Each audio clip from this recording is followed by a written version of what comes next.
Hello friends, welcome back to my channel which is Shimla blogger Deepshikha. कैसे हैं आप? I hope सब अच्छे ही होंगे।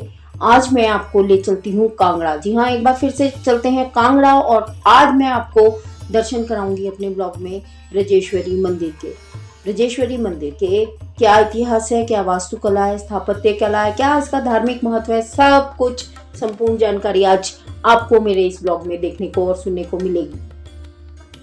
कांगड़ा कांगड़ा हिमाचल प्रदेश का सबसे बड़ा जिला है और बेहद खूबसूरत है। यहाँ पर बहुत सारे पिकनिक स्पॉट्स भी हैं, बहुत सारे देखने योग्य स्थान हैं और साथ ही साथ कांगड़ा ही एकमात्र ऐसा जिला है जहाँ पर बहुत सारे शक्तिपीठ हैं, जिसमें प्रमुख रूप से ज्वालाजी मंदिर, माँ ब्रजेश्वरी टेम्पल, माँ चामुंडा टेम्पल और माँ चिंतपूर्णी का मंदिर विद्यमान है।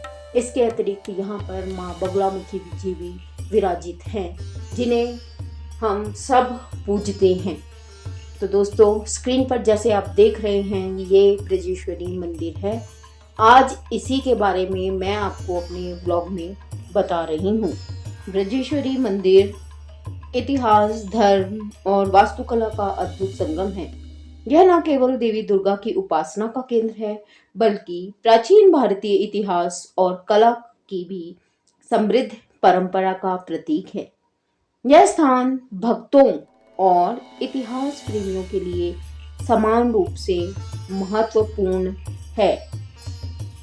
यह मंदिर 51 शक्ति पीठों में से एक माना जाता है और मान्यता है कि देवी सती का बायां वक्ष स्थल यहाँ गिरा था। इस देवी को ब्रजेश्वरी देवी के नाम से या फिर नागरकोट की देवी के नाम से भी जाना और पहचाना जाता है। हर साल मकर संक्रांति के अवसर पर यहाँ एक विशेष पूजा और अर्चना की जाती है। इस पूजा अर्चना में देवी को मक्खन से लिपाई की जाती है। मक्खन के लेप की परंपरा यहाँ पर अपनाई जाती है। इससे जुड़ी एक कथा है कि देवी ने का जब महिषासुर से संग्राम हुआ था तो उनके बहुत सारे घाव लग गए थे और यहाँ पर देवी ने आकर के अपने घावों को मक्खन से भरा था, जो आज भी उस परंपरा को आज भी निर्वाहन किया जाता है। यह मंदिर भक्तों के लिए अद्भुत आस्था का केंद्र है, जहां वे अपने दुखों और कष्टों से मुक्ति पाने के लिए आते हैं। मां ब्रजेश्वरी को सुख, समृद्धि और शक्ति की देवी माना जाता है। यह मंदिर कांगड़ा किले के पास स्थित है।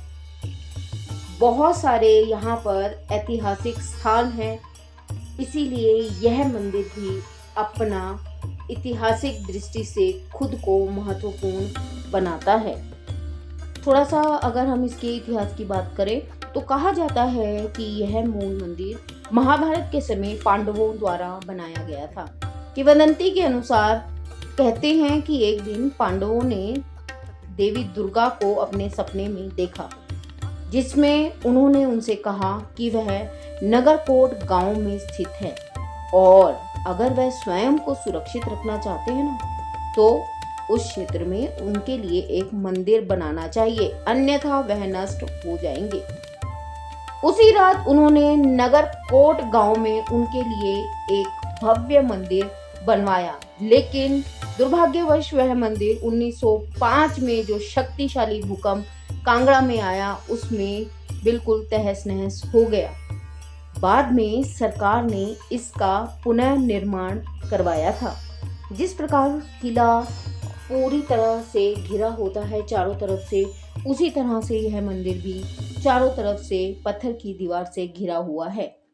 मुख्य क्षेत्र के अंदर देवी ब्रजेश्वरी पिंड के रूप में मौजूद है। मंदिर में भैरव का एक छोटा मंदिर भी है। मुख्य मंदिर के सामने ध्यानु भगत की एक मूर्ति मौजूद है। उन्होंने अकबर काल में देवी को अपना सिर समर्पित किया था।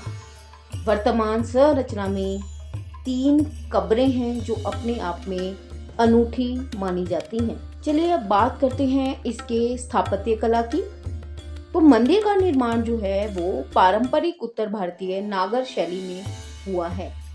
यह एक मजबूत किले की संरचना जैसा दिखता है जो इसे बहुत सुरक्षित और भव्यता प्रदान करता है। मुख्य मंदिर में देवी के पिंडी के रूप में मूर्ति की स्थापना हुई है। मंदिर परिसर में एक छोटा भैरव मंदिर है और अन्य देवी देवताओं की मूर्तियां भी स्थित हैं। प्रवेश द्वार पर नागर खाना है जो इस मंदिर को और ज्यादा भव्यता प्रदान करता है।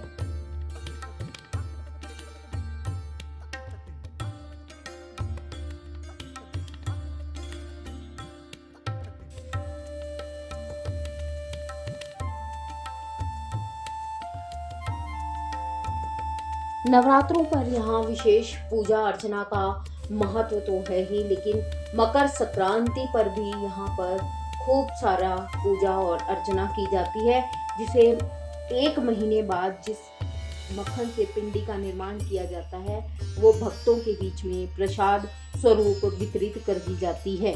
और कहते हैं कि वह प्रसाद अगर कोई नेत्र से रोगों से पीड़ित है, अपनी आंखों में लगाए वो मक्खन तो उसकी आंखें ठीक होती हैं, ऐसा सुना है। मेरा इस पर कोई भी किसी भी तरह का जो है टिप्पणी नहीं है। तो अगर आप भी मेरे व्लॉग को देखकर कांगड़ा के ब्रजेश्वरी मंदिर आने की इच्छा रखते हैं तो आप यहाँ पर हवाई मार्ग, सड़क मार्ग और रेल मार्गों द्वारा आ सकते हैं। यह मंदिर भारत के प्रमुख शहरों से अच्छी तरह से जुड़ा हुआ है।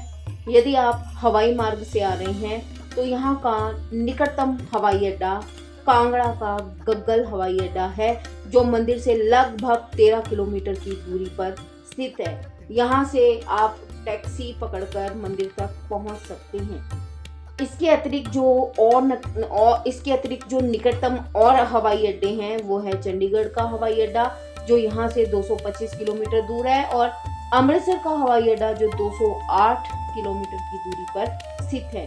इसके अतिरिक्त अगर आप रेल मार्ग से आ रहे हैं तो कांगड़ा रेलवे स्टेशन जो मंदिर से लगभग 3 किलोमीटर की दूरी पर स्थित है।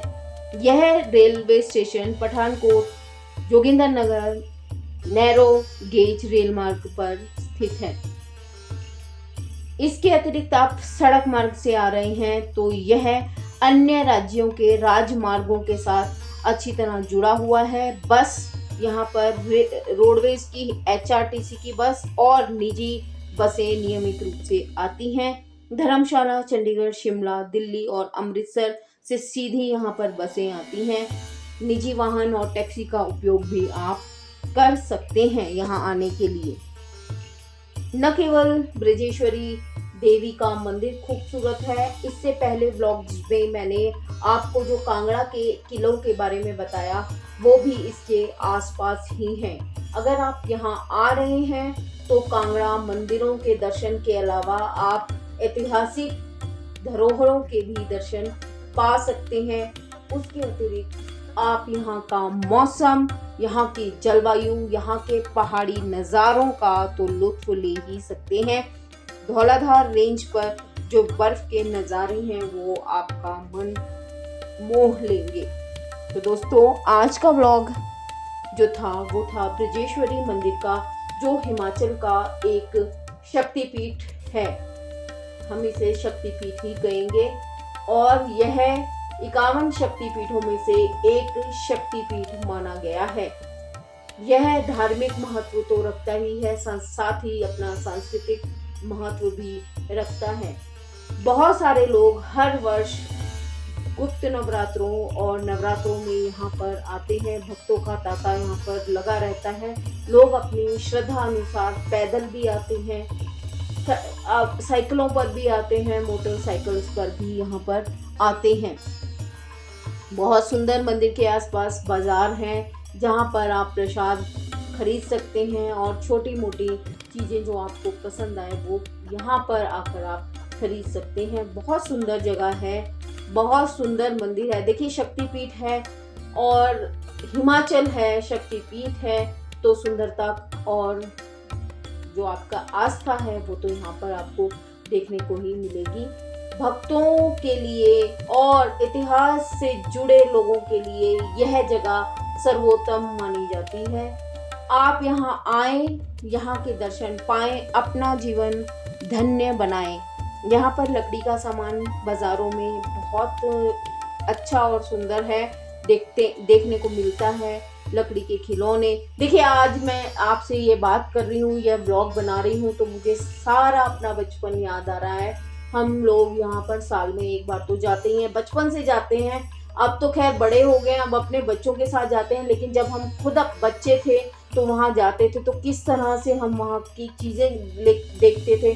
तो लकड़ी के खिलौने याद आ रहे हैं, लकड़ी की विभिन्न चीज़ें याद आ रही हैं। बाज़ारों में से जो बनती है वो हम लाते थे और उनसे अपना बचपन हमने उन्हीं खिलौनों के साथ खेल खेल कर बिताया है। दोस्तों कैसी लगी आपको मेरे द्वारा दी गई जानकारी? अगर आपको मेरे द्वारा दी गई जानकारी थोड़ी भी पसंद आई हो ना तो प्लीज़ कमेंट ज़रूर करिएगा। और हाँ, यहाँ पर आप जाएं तो होटल, होम स्टे और रेस्टोरेंट यहाँ पर आपको मिलेंगे।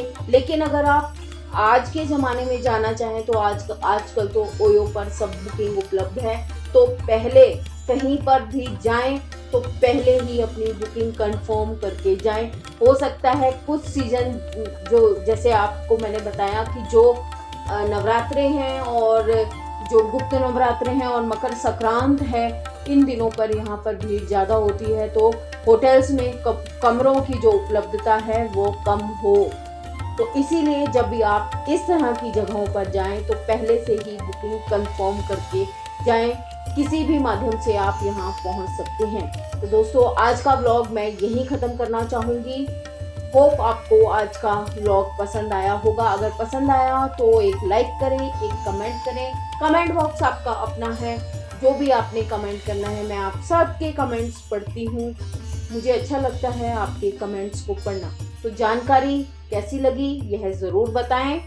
मिलते हैं किसी और व्लॉग में इसी तरह की जानकारी देते हुए। तब तक मैं इस चैनल की होस्ट और आप सबकी दोस्त शिमला व्लॉगर दीपशिखा आपसे चाहती हूँ इजाज़त। बाय बाय दोस्तों।